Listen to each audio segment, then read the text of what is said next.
À quarta-feira contamos, como é habitual, com o comentário de Luís Filipe Lages, professor universitário. Hoje vamos falar de soluções positivas para problemas globais e locais. Bom dia, Luís Filipe Lages. Muito obrigada pela sua presença.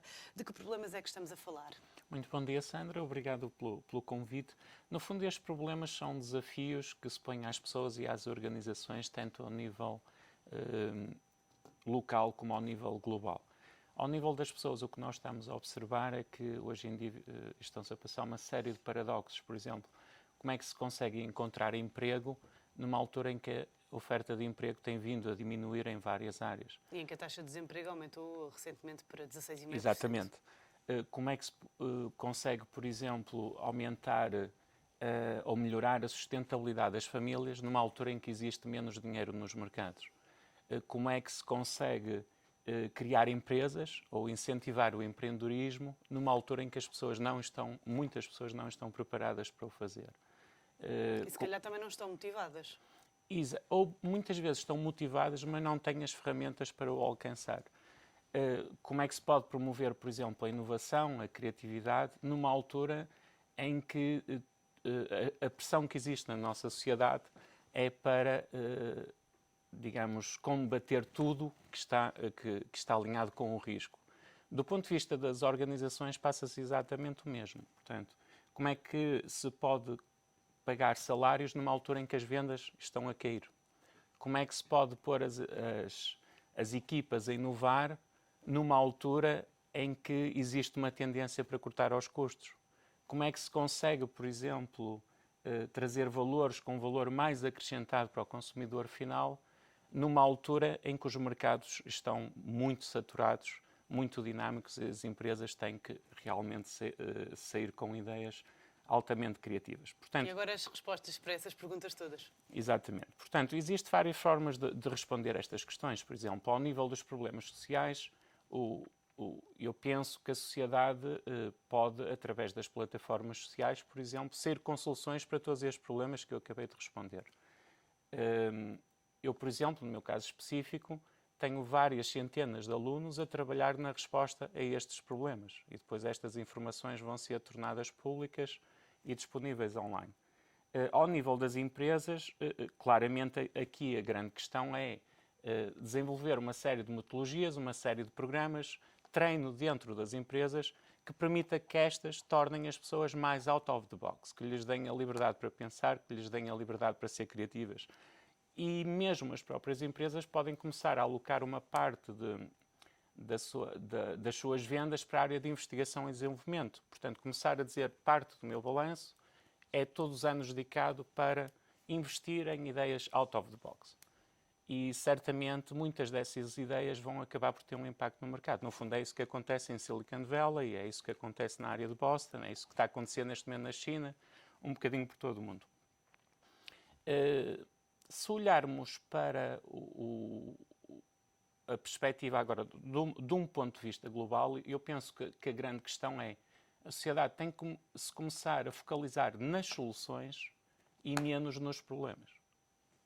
Com soluções positivas? Exatamente, com soluções positivas. Quais? Eu posso lhe dar um exemplo muito concreto. Por exemplo, ontem fui às compras e tive o prazer de conhecer uma pessoa, o Sérgio, que me prestou um serviço excepcional. E eu depois fui ao balcão de atendimento para fazer um elogio ao Sérgio. E na altura cheguei lá e pedi o livro dos elogios. Não havia. E não havia livro dos elogios. Só existe livro de reclamações. Exatamente. E é quando existe. Exatamente. Então o que eu fiz foi pedir o livro de reclamações e tive que pôr uma caixinha a dizer porque é que não... portanto, tive que acrescentar uma caixinha onde dizia quero fazer um elogio ao Sérgio, não é? E no fundo é um bocadinho isto. Quem diz o Sérgio, diz a Ana, diz o João, diz as Sofias, diz os Antónios, que estão espalhados por aí. Portanto, estamos a falar de talvez mais de 1 milhão de pessoas que trabalham na área dos serviços. Portanto, se houver esta perspectiva de nos focalizarmos em soluções positivas que permeiam o mérito, certamente a produtividade vai melhorar. Em Portugal acha que há pouco essa cultura de promover o mérito. As pessoas olham mais para o lado negativo. Há mais tendência para o pessimismo. E eu penso que está a mudar. Há mais tendência nas empresas para apontar o que está mal do que para apontar o que está bem. Eu penso que está a mudar no sentido positivo. Portanto, as pessoas e as empresas começam-se a perceber que, focalizando-se constantemente nos problemas, não vão encontrar a solução. Portanto, é evidente que não podemos ignorar os problemas, mas os problemas é apenas um ponto de partida. Portanto, temos que focalizar no problema, mas depois fazer um brainstorming com equipas ou com pessoas ou no dia-a-dia. Às vezes é uma conversa de rua, às vezes é uma conversa com um taxista que nos vai dizer qual a solução para resolver o desemprego no nosso país. Portanto, são coisas relativamente simples. Agora, essas ideias têm que ser trazidas para a sociedade. E hoje em dia, através de plataformas sociais, é relativamente fácil fazer, através da internet. E a nível dos mercados mundiais, também há tendência para esse pessimismo ou aí existem empresas em contraciclo? Nesse aspecto em particular? Eu penso que depende muito da cultura. Por exemplo, no caso da cultura chinesa, a palavra crise significa oportunidade. Nesse sentido, quando alguém vai para o negócio e alguém está a dizer existe aqui uma crise específica na nossa empresa, alguém está logo a pensar, mas esta crise é uma oportunidade. E vice-versa, não é? Portanto, é uma oportunidade, por exemplo, para quê? Portanto, sempre que existe uma ameaça, sempre que existe um ponto fraco, existe uma oportunidade para se melhorar. E é por isso que nós estamos aqui, é para nos melhorarmos constantemente. Portanto, nada é perfeito. Se tudo fosse perfeito, não fazia sentido haver organizações, não fazia sentido sairmos à rua, porque por definição já éramos perfeitos. Como é que é possível estimular a criatividade nas empresas para apresentar essas ditas soluções positivas para os problemas locais e também globais? Começa logo por se pensar out of the box. Portanto, dentro das organizações, começar a dizer às pessoas: vamos começar a pensar como as crianças.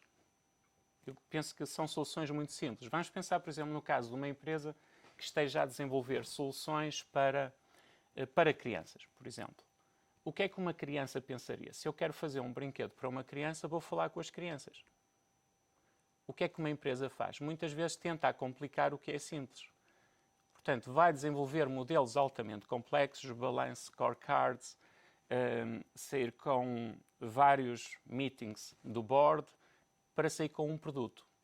Se falarmos com uma criança e perguntarmos à criança que brinquedo gostarias de ter, a criança vai dizer de imediato o brinquedo que queria ter. Portanto, temos que nos focalizar em soluções simples, criativas, out of the box, mas para isso é preciso que as pessoas se isolem de toda a educação que tiveram no passado, de tudo que os pais lhes disseram no fundo, isso está errado, isso... Esse pensamento out of the box, nós já nascemos com ele ou isso cria-se também? Eu penso que nós nascemos com ele e ao longo dos anos vamos perdendo, por causa do nosso contacto com a sociedade. Portanto, a sociedade começa a dizer isso está certo, isso está errado, isso está certo, isso está errado. E na realidade, o que é certo e errado? Depende muito da cultura, não é? No último programa tinha dado alguns exemplos com crianças. Mas se nós falarmos, por exemplo, para um serviço, o que é certo ou errado? Por exemplo, vamos pensar qualquer que seja o serviço. Vamos pensar, por exemplo, no caso de alguém que está a fazer um atendimento ao público. Por vezes a pessoa está a fazer algo, nós não sabemos porquê, porque tem instruções superiores para fazer esse algo. E nós vamos descarregar a nossa fúria nessa pessoa, quando na realidade não sabemos a estratégia que a empresa tem por trás. Ou seja, o estar certo ou errado depende muito de quem olha. Exatamente. E depende dos vários, é o que eu tipicamente costumo dizer, depende dos vários stakeholders. Deixa-me dar um exemplo muito concreto. Para terminar, Luís. Para terminar, muito bem. Deixa-me dar um exemplo muito concreto. Por exemplo, quando os nossos filhos vão deitar, muitos deles, eles dizem assim, não me apetece dormir porque estou cansado. Nós podemos dizer ao nosso filho, se tu não descansares, amanhã não vais jogar bem futebol. Se nós dissermos, tens que ir dormir, porque senão amanhã o papai não consegue ir trabalhar, o nosso filho não vai dormir. Portanto, temos de deixar de nos centrarmos em nós mesmos e passarmos a centrar nos outros. Luís Filipe Lage, muito obrigada e até ao próximo programa.